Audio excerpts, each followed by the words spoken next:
So இன்னைக்கு நம்ம எடுத்திருக்கிற தலைப்பு என்னன்னா கார்டன் ஆஃப் ஈடன், ஏதேன் தோட்டம். ஏதேன் தோட்டம்னாலே வந்து நம்மளுக்கு எல்லாருக்குமே சின்ன வயசுல நம்ம படித்த கதை, எல்லாருக்குமே இந்த கதை நல்லா தெரியும். ஆனால் இதில் சில சந்தேகங்கள் இருக்குது. ஆனால் வில் ஸ்டார்ட் வித் பேசிக் கொஸ்டின்னா, ஸோ இந்த கார்டன் ஆஃப் ஈடன் அப்படின்னும் போது ஃபர்ஸ்ட் ஆஃப் ஆல் அது லொக்கேஷன் எங்கே இருக்குன்னா, அக்யூரேட்டாக அதோட லொக்கேஷன் என்னது? ஸோ இது நாங்கள் பேசிக்காக அது தெரிஞ்சுக்கிட்டோம்னா நாங்கள் நெக்ஸ்ட் மேற்கொண்டு மற்ற கொஸ்டின்ஸ் உங்கள்கிட்ட கேட்கலாம்னு நினைக்கிறோம்னா. ரொம்ப நல்ல கேள்வி இது. அதாவது ஏதேன் தோட்டம் இருந்தது உண்மை, ஏன்னா பைபிள் அதை சொல்லுது. இந்த ஏதேன் தோட்டம் வந்து எங்கே இருந்துச்சு அப்படின்றது நிறைய பேருக்கு வந்து ஒரு பெரிய கேள்வி. இப்போ காணமே, அது எங்கே போயிடுச்சு, அப்போ எங்கே இருந்துச்சு, இந்த உலகத்தில் தான் இருந்துச்சா அல்லது ஒரு கற்பனை கதையா அப்படின்னு சொல்லி நிறைய பேர் கேட்குறாங்க. ஆனால் வேதத்தின்படி நம்ம பார்க்கும்போது அது உண்மையாகவே தேவனால் நாட்டப்பட்ட ஒரு தோட்டம் அப்படின்றத நம்ம ரொம்ப கிளியராக நம்ம பார்க்குறோம். நிறைய பேர் வந்து பல ஆண்டுகளாக இந்த ஏதேன் தோட்டம் எங்கே இருக்குது அப்படின்னு சொல்லி தேடி போய் ஆராய்ச்சியெல்லாம் பண்ணியிருக்கிறாங்க.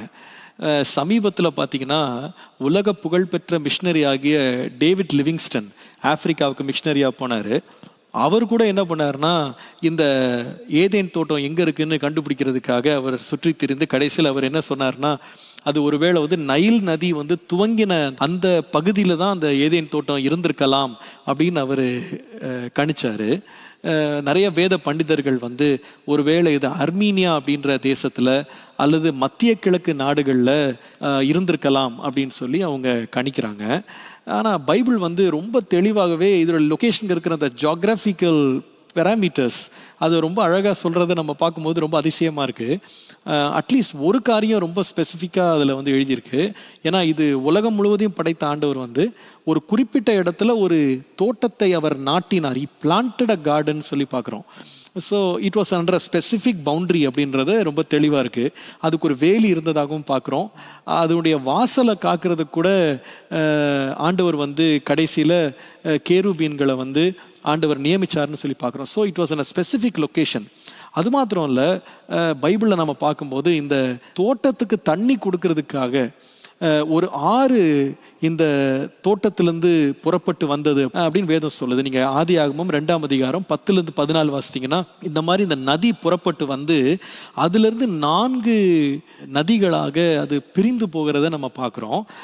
முதல் நதிக்கு வந்து பீசான் அப்படின்ற நதி வந்து புறப்பட்டு வர்றதா பார்க்குறோம். இது வந்து ஹவில்லா அப்படின்ற தேசத்தை சுற்றி வந்ததாகவும் இதில் தங்கம் விளைந்த ஒரு தேசமாகவும் முதல் நதியை குறித்து நம்ம வேதத்தில் நம்ம படிக்கிறோம். அது மாத்திரம் 2வது நதி வந்து கீஹோன் அப்படின்ற நதி புறப்பட்டு வந்ததாகவும் குஷ் அப்படின்ற தேசத்தை வந்து அது தண்ணீர் பாய்ச்சினதாகவும் நம்ம வேதத்தில் வாசிக்கிறோம்.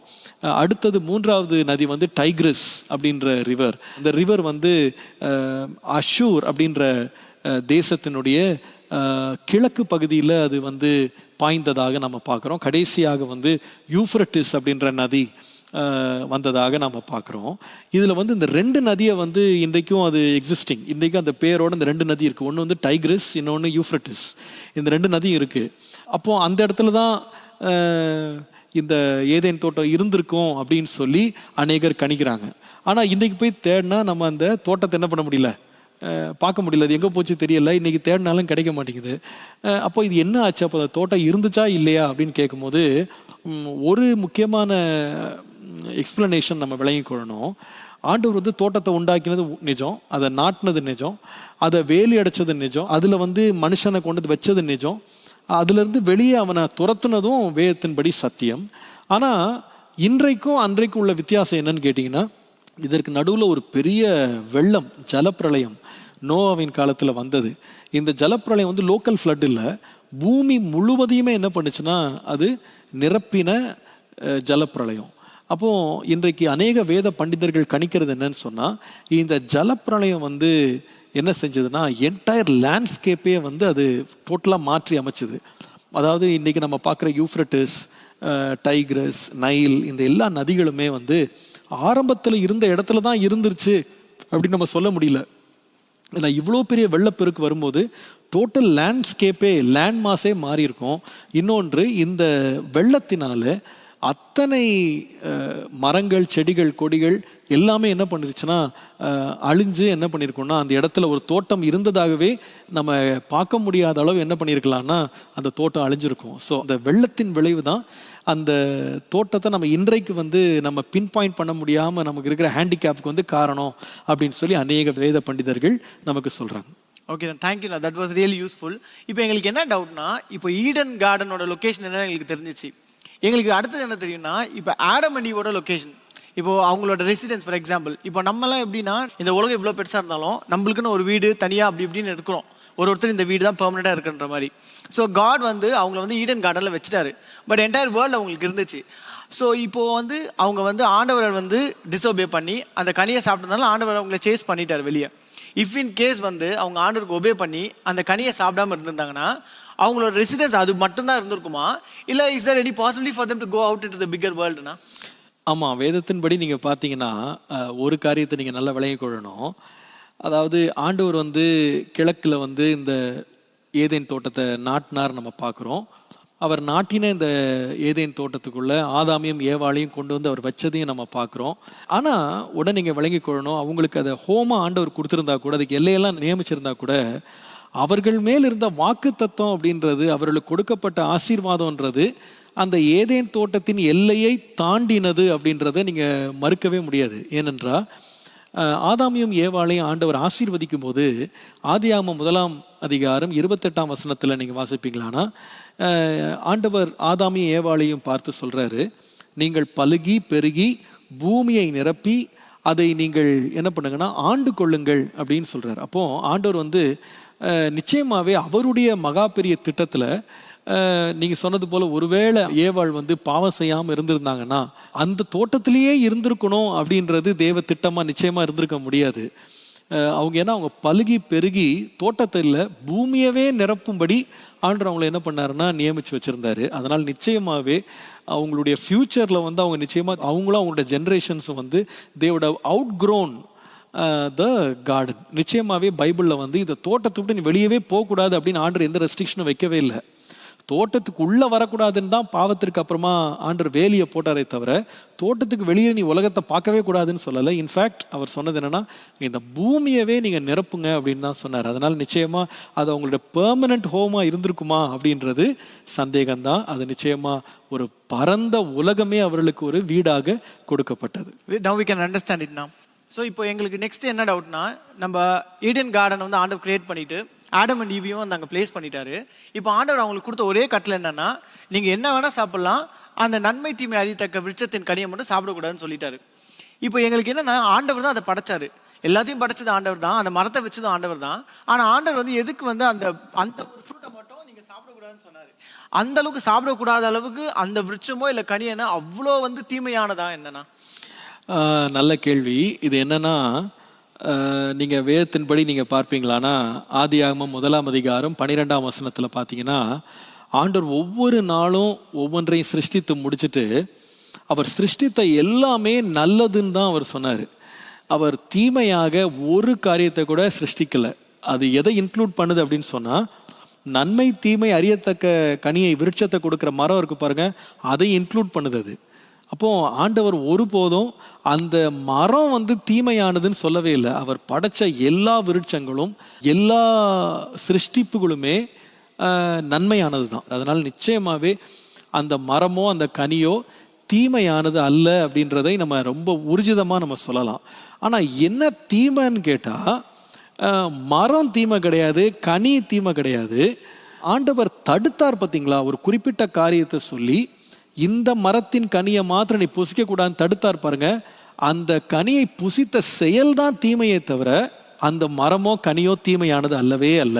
அப்போ எதற்காக இந்த மரத்தை அங்கே வச்சாரு அப்படின்னு சொன்னா, மனுஷனுக்கு முன்பாக வந்து ஆண்டவர் ஒரு தேர்ந்தெடுப்பை வைக்க விரும்பினார், ஒரு சாய்ஸ்.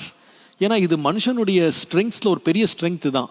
தேவனை போல அவருடைய சாயலின்படி உருவாக்கப்பட்ட மனுஷனுடைய விசேஷத்த தன்மை தான் த கிஃப்ட் ஆஃப் சாய்ஸ். மிருகங்களுக்கு அதெல்லாம் கிடையாது.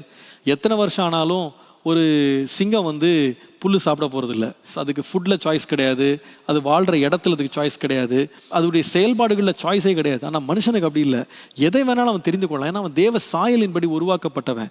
அப்போ இந்த சாய்ஸ் அவனுக்கு இருக்குது. அது எப்படி அவன் யூஸ் பண்ண முடியும் அப்படின்னா, ரெண்டு எதிர்மறையான காரியங்களை வச்சு அதுக்கு நடுவில் அவன் வந்து சரியானதை தெரிந்து கொள்றதுக்கு அவன் வந்து அந்த சாய்ஸை பயன்படுத்தும் போது தான், அந்த தேர்ந்தெடுப்பை பயன்படுத்தும் போது தான் அது வேலை செய்தா இல்லையா நம்ம கண்டுபிடிக்கலாம். ஒரு வண்டியில் பிரேக் வேலை செய்தா இல்லையா அப்படின்றத வண்டி நிற்க வச்சுட்டு நம்ம வந்து கண்டுபிடிக்க முடியாது. நம்ம வந்து வண்டியை ஓட்டிட்டு பிரேக்கை அமுத்தினா தான் அது வேலை செய்தா இல்லையான்னு கண்டுபிடிக்க முடியும். அதே போல் தான் ஆண்டவர் வந்து இந்த மரத்தை வந்து இவங்களை அழிக்கிறதுக்காக ஆண்டவர் வைக்கலை, இவங்களை பாவம் செய்கிறதுக்காக ஆண்டவர் வைக்கலை. இவங்களுக்குள்ள அந்த தேர்ந்தெடுக்கும் தன்மை, இதை வந்து அவங்க சரியான விதத்தில் பயன்படுத்துவதற்காக தான் ஆண்டவர் இந்த ஆப்பர்ச்சுனிட்டியை வந்து ஓப்பன் பண்ணி கொடுத்தாரு. ஆனால் அதுக்காக பாருங்க, ஒரு பக்கம் வந்து நன்மை தீமை அறியத்தக்க விருட்சத்தினுடைய கனியை ஒரு பக்கம் வச்சுட்டு, இன்னொரு பக்கம் ஆண்டவர் என்ன வச்சிருந்தாருன்னா, the best that anyone can offer, அதாவது என்றென்றும் வாழ்ந்திருக்கும்படி ஒரு ஜீவனை கொடுக்கக்கூடிய ஜீவ விருட்சத்தின் கனி ஆண்டவர் வச்சிருந்தாரு. வெறும் தீமை வச்சிருந்தா பரவாயில்ல, அதாவது 99.9% வந்து அவங்களுக்கு நன்மை கொடுக்குற காரியம். ஆனால் வந்து அவங்களுடைய வாழ்க்கையில் வந்து அவங்க தெரிந்தெடுக்கிறதுக்கு ஆண்டவர் வச்சது ஒரு சின்ன பர்சன்டேஜ் தான். ஆனால் அந்த தெரிந்தெடுப்புலையும் வந்து எச்சரிப்பை பெற்ற பின்பும் வந்து அவன் என்ன செஞ்சான்னா தீமை செஞ்சான். அதனால வந்து ஆண்டவர்கிட்ட தீமையும் இல்லை, அந்த மரத்துலையும் தீமை இல்லை. தீமை எங்கன்னா மனுஷன்ட்ட இருக்கு. His choice was evil, but the fruit was not evil. ஆண்டவர் எவ்வளோ தூரம் உதவி செஞ்சார் நீங்கள் பார்த்தீங்கன்னா, இது நம்ம இன்னைக்குள்ள டேர்ம்ஸில் சொல்லணும்னு சொன்னால், ஒரு எக்ஸாமுக்கு போகிற பிள்ளைக்கு சிலபஸையும் கொடுத்து, கொஷின் பேப்பரையும் கொடுத்து, அந்த கொஷனுக்கான ஆன்சரையும் கொடுத்து, நீ வந்து கரெக்டான சாய்ஸை ஃபில் பண்ணுன்னு சொல்லும்போது, ஒரு பிள்ளை வந்து ஆன்சரை தெரிஞ்ச பிறகு அது வந்து போய் தப்பான ஆன்சரை போய் டிக் பண்ணுதுன்னு சொன்னால் நீங்கள் என்ன பண்ணுவீங்க? அதே போல தான் ஆண்டவர் வந்து கொஷனையும் சொல்லிட்டாரு, அதுக்குடைய ஆன்சரையும் சொன்னார், எது தப்பு எது சரின்னு சொன்னார், எது நீ டிக் பண்ணால் பாஸ் ஆவ, எது டிக் பண்ணால் ஃபெயில் ஆவ, எதை சாப்பிட்டீங்கன்னா நீ வாழ்ந்திருப்ப, எதை சாப்பிட்டா நீ செத்து போவ, எல்லாத்தையுமே ஆண்டவர் முன்னாடியே சொல்லிட்டாரு. இதை வந்து கண்ணை கட்டி காட்டில் விடலை, எல்லாத்தையும் முன்னாடி சொன்னார். So there was nothing evil with God, there was nothing evil with the tree, but it was given as a test. அதை ஒரு சோதனையாக அவர்கள் தெரிந்தெடுக்கும் அந்த திறனை அவங்க வந்து திறம்பட பயன்படுத்துறதுக்கு ஆண்டவர் அந்த ஆப்பர்ச்சுனிட்டி ஓப்பன் பண்ணார். ஒருவேளை அவங்க வந்து இந்த மரத்துக்கு பதிலாக இந்த ஜீவ விருட்சத்தின் கனியை அவங்க சாப்பிட்ருந்தாங்கன்னா, the whole scenario would have changed. டோட்டலாக மாறி இருக்கும், அது எல்லாமே வித்தியாசமாக மாறி அவங்க என்றென்றும் அவங்க வாழ்ந்திருப்பாங்க. ஸோ நெசசரிலி அந்த ட்ரீ வந்து it's not evil, and the placement of the tree was also not evil.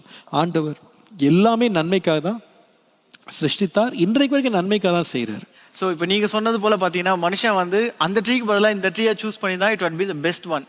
ஆனால் என்னாச்சுன்னா, அன்ஃபார்ச்சுனேட்லி அவன் வந்து அந்த நன்மை தீமை அறியத்தக்க பழத்தை தான் சாப்பிட்டு கடைசியில் வெளியே போக வேண்டியதாகிடுச்சு. இப்போ எங்களுக்கு இதில் இன்னொரு டவுட் என்ன வந்துச்சுன்னா, ஆண்டவர் அவங்கள துரத்திட்ட அப்புறமா இந்த ஏஞ்சல்ஸை வச்சு காட் பண்ணிட்டாரு. எங்களுக்கு இப்போ என்னன்னா, இந்த ட்ரீ ஆஃப் லைஃப்பை பற்றி தான் ஒரு டவுட்டு. இப்போ இந்த ட்ரீ ஆஃப் லைஃப் வந்து ஈடன் கார்டனில் தான் இருக்குது.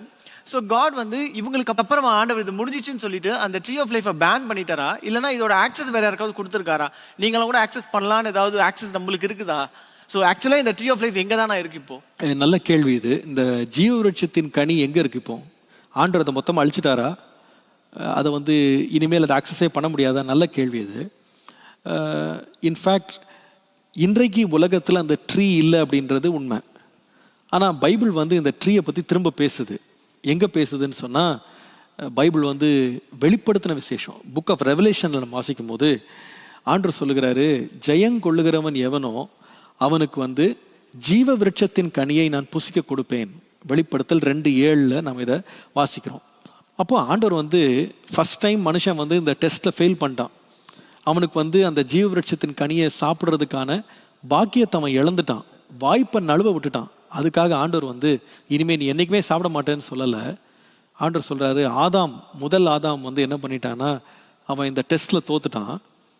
அவன் வந்து இதை சாப்பிட முடியாமல் அந்த ஆப்பர்ச்சுனிட்டியை மிஸ் பண்ணிட்டான். ஆனால் இரண்டாம் ஆதாமாகிய இயேசு கிறிஸ்துவின் மூலமாக ஆண்டவர் என்ன பண்ணுறாருன்னா, அந்த ஆப்பர்ச்சுனிட்டியை திரும்ப நமக்கு ஓப்பன் பண்ணுறாரு. எப்படி ஓப்பன் பண்ணுறாருன்னா, இந்த கனி வந்து இன்றைக்கு உலகத்தில் இல்லை, ஆனால் தேவனுடைய நித்திய ராஜ்யத்தில் இந்த மரமும் இந்த கனியும் இருக்குது, பரலோகத்தில் இது இருக்குது. இது யார் புசிக்க போகிறாங்க அப்படின்னு சொன்னால், ஜெயங்கொள்ளுகிற வாழ்க்கை உள்ளவங்க. ஆதாமை போல தோற்று போகாமல் ஆண்டவருடைய வசனத்துக்கு கீழ்ப்படிந்து தேவனுடைய கற்பனைகளை முழுவதுமாக செய்து அவர் அனுப்பின இயேசு கிறிஸ்துவை விசுவாசிக்கிறதுனால அவனுக்கு உண்டாகிற ஜெயத்தை அனுபவிக்கிற யாராக இருந்தாலும் சரி, ஆண்டவர் இதே கனியை என்ன பண்ண போறான்னா திரும்ப புசிக்க கொடுக்க போறார். அதனால நாம எல்லாருமே ஒரு நாள் ஜெயங்கொள்ளும் பொழுது, ஜெய வீரர்களாய் நாம பரலோகத்தில் பிரவேசிக்கும் போது, ஆதாம் ஏவாள் புசிக்க முடியாம போன அந்த கனியை நாம திரும்ப ஒரு நாள் நாம் என்ன பண்ண போறோம்னா புசித்து என்றென்றும் இயேசுவோடு நம்ம வாழ்ந்திருக்க போகிறோம் அப்படின்றது வேதத்தின்படி ஒரு உண்மையான சத்தியம். ஏனென்றால் அந்த மரத்தை குறித்து நாம் தொடர்ந்து வாசிக்கும் போது நீங்கள் வெளிப்படுத்தல் 22ஆம் அதிகாரத்தில் நீங்கள் வாசித்தீங்கன்னா அந்த நதியினுடைய இருபுறத்திலேயும் இந்த ஜீவ விருட்சத்தின் கனியை கொடுக்கிற மரம் வந்து 2 பக்கம் வளரப்போகுதுன்னு சொல்லி நம்ம வாசிக்கிறோம். அதை வந்து சாப்பிட்றவங்க அவங்க வந்து என்ன பண்ணுவாங்கன்னா அந்த இலைகள் கூட என்ன பண்ணுன்னா அவர்களுக்கு ஆரோக்கியத்தை தரும் அப்படின்னு சொல்லி ஆண்டவர் இந்த மரத்தை வந்து அழிக்காம இன்னைக்கு மறுபடியும் நமக்காக என்ன பண்றாரு, ஆக்சஸ் கொடுக்கறதுக்காக ஆண்டவர் என்ன பண்றாரு, அதை நமக்காக வைத்திருக்கிறார் அப்படின்றதான் உண்மை. இது கேட்கும்போது ரியலி இட்ஸ் கம்ஃபர்டிங். ஆக்சுவலி நம்மளுக்கும் ஒரு ஆக்சஸ் இருக்குது, ஒரு செகண்ட் சான்ஸ் இருக்குது அப்படின்ற மாதிரி கேட்கும்போது சந்தோஷமாக இருக்குது. கடைசியாக ஒரே ஒரு கேள்வி எங்களுக்கு கேட்கணும்னா, ஆக்சுவலி இப்போ என்னன்னா அப்போது ஒரு கார்டன் இருந்துச்சு, ஈடன் கார்டன். இப்போ என்னன்னா புது ஈடன், நியூ ஈடன்னா ஆக்சுவலி அதை வந்து நம்ம ஹெவன் கூட ரீநேம் பண்ணலாம்லண்ணா. ஸோ அப்படின்னும் போது இந்த ரெண்டுத்துக்கு என்னதான் பெருசாக டிஃப்ரென்ஸ் இருக்க போகுது? அந்த ஓல்டு ஈடன் கார்டனுக்கும் இப்போ வரப்போகிற நியூ ஈடன் கார்டனுக்கும் ஏதாவது நிஜமாவே டிஃப்ரென்ஸ் இருக்கா, இல்லை it's going to be the same old கார்டனா எப்படின்னா? அது ஆமாம், பைபிள் வந்து ஆரம்பிக்கும் போதும் ஒரு தோட்டத்தோடு தான் ஆரம்பிக்குது, முடியும் போதும் ஒரு தோட்டத்தோடு தான் அது முடியுது. ஏன்னா அங்கேயும் வந்து மரங்கள், செடிகள், கனிகள் எல்லாம் இருக்கிறத நம்ம பார்க்குறோம். ஆரம்பம் ஒரு கல்யாணத்தோடு ஆரம்பிக்குது, முடியும் போதும் ஆட்டுக்குட்டியானவருடைய கல்யாணத்தோடு அது முடியுது. நீங்கள் வேதத்தை நீங்கள் வாசித்தீங்கன்னா நாம் கண்டது, படித்தது, கேட்டது எல்லாமே என்னென்னா நிழல். இது வந்து ஒரு தற்காலிகமான ஒரு காரியம். இது நமக்கு என்ன காமிக்குதுன்னா ஒரு பூரணம், ஒரு நிஜம், ஒரு மகிமை இதற்கு பின்னால் இருக்குது அப்படின்றத இது நமக்கு முன்னால் காட்டுது. அதாவது ஒரு ஷேடோவை நீங்கள் பார்த்தீங்கனாலே அர்த்தம் என்னென்னா அது பக்கத்தில் ஏதோ ஒரு ஆப்ஜெக்ட் இருக்குது.